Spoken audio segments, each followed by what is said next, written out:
முருகா நான் இவ்வளோ கஷ்டப்படுறதே என் தங்கச்சிக்கு நல்லபடியாக கல்யாணம் பண்ணி கொடுக்கணும் தான். அவளோட இடத்துல நல்லபடியாக கல்யாணம் பண்ணி கொடுத்து அவள் சீர்வரிசை கொடுத்துட்டுனா என்னுடைய ஆசை நிறைவேறிடும். வேறெல்லாம் ஒன்றுமே இல்லை.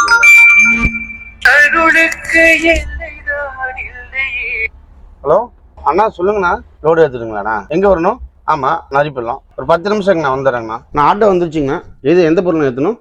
இந்த காம்போ தான் ஏற்றணும். அப்படியே ஏற்றிக்கோங்க. நான் ஒரே நிமிஷம் ஒரு டவுட்னா, இவ்வளோ பொருளும் சேர்த்து வெறும் 55,555 ரூபா தானே? ஆமாண்ணா, இவ்வளோ பொருளுமே 55,555 ரூபா தான். என்னென்ன பொருள் நானே சொல்ல டக்குன்னு கேளுங்களேன். அரே கலஞ்சி தேக்கு கட்டில், ஒரு ஸ்ப்ரிங் பெட்டு, 2 பில்லோ, ஒரு மெத்த விரிப்பு, ஒரு 2 டோர் பீரோ, ஒரு பூஜா பாக்ஸ், ஒரு 3 சீட்டர் சோபா, ஒரு teapoy, grinder, dressing table, mixie, 2 burner அடுப்பு, குக்கரு, ஹாட் பாக்ஸ், இதெல்லாம் 55,555 ரூபாய்க்கு கொடுத்து தமிழ்நாடு ஃபுல்லாக இலவச டெலிவரியாக கொடுத்து இஎம்ஐ ஆப்ஷனோட பண்ணி கொடுத்துட்டு இருக்குங்க. நம்ம கடை எங்க இருக்குன்னு பாத்தீங்கன்னா, ஈரோடு சத்தி மெயின் ரோடு நரிப்பள்ளங்கிற பஸ் ஸ்டாப்ல நம்ம கடை இருக்கு. மேல நம்ம கான்டாக்ட் நம்பர் கொடுத்துருக்கோம், கால் பண்ணுங்க. கீழே நம்ம பேஜ் போயிட்டு இருக்கு. ஃபாலோ பண்ணாதவங்க ஃபாலோ பண்ணி வச்சுக்கோங்க. யாரும் மிஸ் பண்ணிடாதீங்க. நன்றி, வணக்கம். வாடகையும் கிடைச்சிருச்சு, தங்கச்சிக்கு பொருள் எடுக்க இடமும் தெரிஞ்சிருச்சு. நன்றி முருகா.